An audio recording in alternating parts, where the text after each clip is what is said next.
Cause I don't give a fuck what you say. Yeah, I'ma do shit my way. So you can go kick rocks, I'ma stack bricks up, build what I want to make. Yo, I got a lot of shit to say, so I'ma do this every day. I'll be writing things until I'm fucking buried in my grave. 6 feet deep under, but my body won't decay. Cause my messages are timeless, so they'll put them on display. Oh yeah, I rap with a certainty, I have a sense of urgency. A message for eternity, for everyone internally. I had some people burning me, but now they fucking learn to see I ain't the one to fuck with, now they looking nervously. And I don't really care what you think of me respectfully. You can kick rocks if you think you're fucking better, see. I will outwork you, turn you to an enemy. Hurt you so bad that you're gonna need some therapy. I got the motherfucking recipe. I've been cooking up hits, I'ma leave a legacy. You'll be looking small when you're standing right next to me. I'm 5'10", bitch, but I'm 10 feet I next don't to me. give a fuck what you say. Yeah, I'ma do shit my way. So you can go kick rocks, I'ma stack bricks up, build what I want to make. Cause I don't give a fuck what you say. Yeah, I'ma do shit my way. So you can go kick rocks, I'ma stack bricks up, build what I want to. Hello everyone. Welcome back to Zuko Chess Fun, the channel that discusses matches, strategies, tactics, and chess traps from players around the world. Thank you to all of you who have stayed loyal to this channel. Don't forget to like, comment, subscribe, and hit the bell so you get notified every time we post a new video. We strive to upload videos daily to keep you all motivated to learn chess. Our motto here is chess is fun. In today's video, I'll be presenting a match between Paul Morphy and Charles Maurian from 1866. Paul Charles Morphy was an American chess player who lived before the official World Chess Championships were established and was widely recognized as one of the greatest grandmasters of his time. He won the first American Chess Congress in 1857. Paul Morphy began with pawn to e4 and Maurian responded with pawn to e5. e5 is a common response that establishes presence in the center, controls d4, and opens paths for the queen and the dark-squared bishop. Paul Morphy continued with pawn f4, launching into the king's gambit, an aggressive opening that starts with f4 where the white side weakens their king's side to quickly challenge the pawn on e5 and can develop further with knight to f3. Charles Maurian captured the pawn on f4. True to form, Paul Morphy moved his knight to f3, developing the knight towards the center and controlling squares e5 and d4. Charles continued by moving his pawn to g5, protecting the pawn on f4. Paul proceeded with bishop to c4, developing the bishop towards the center, targeting the f7 square, and preparing for castling.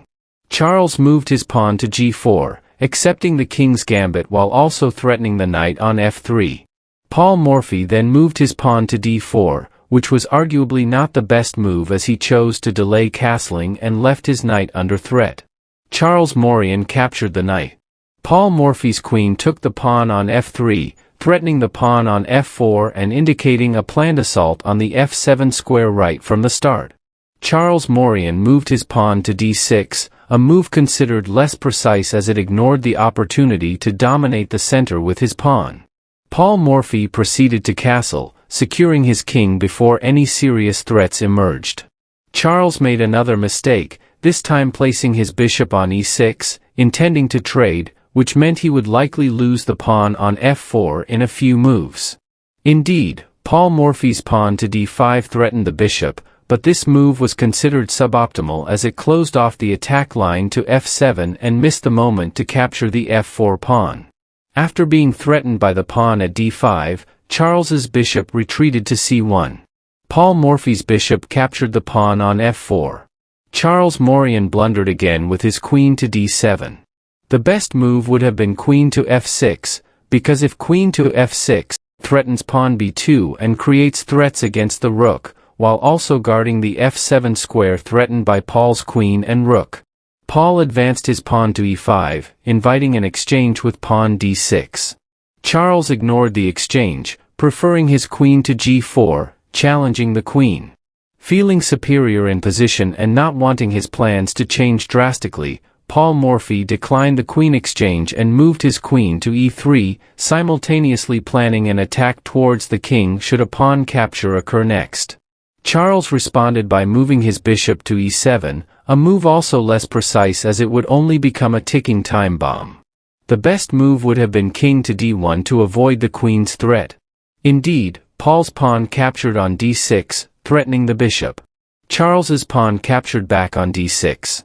Paul continued with rook to e1, threatening the king twice along with the queen. Charles's pawn moved to h5, protecting the queen, but again Charles Maurian made an inaccurate move, as he should have responded to the threats against his king by moving the king to f8. And indeed, the disaster began. Paul Morphy's bishop captured pawn d6, threatening the protective bishop of the king. Charles Maurian's bishop came under layered attack. In panic, Charles Maurian made another mistake with his queen to d7, though he had the opportunity to capture the bishop at c4, or if not capturing the bishop, another alternative was queen to h4, maintaining the protective bishop under attack while securing the queen's position. Okay, now friends, watch closely, and analyze what Paul Morphy's next move might be when Charles Maurian's queen moves to d7. Please pause the video for a moment. Have you found it?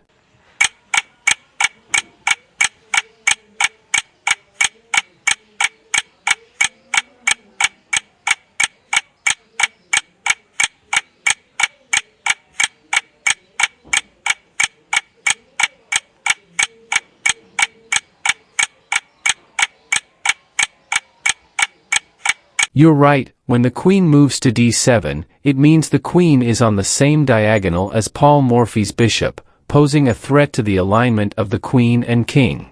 The impending danger started with Paul Morphy continuing bishop captures bishop. Knight captures bishop. And here is the danger mentioned. Paul Morphy placed his bishop on b5, threatening the queen and king simultaneously. Here Charles Maurian resigned, because if the queen captured the bishop, it would lead to a checkmate by Paul Morphy's queen.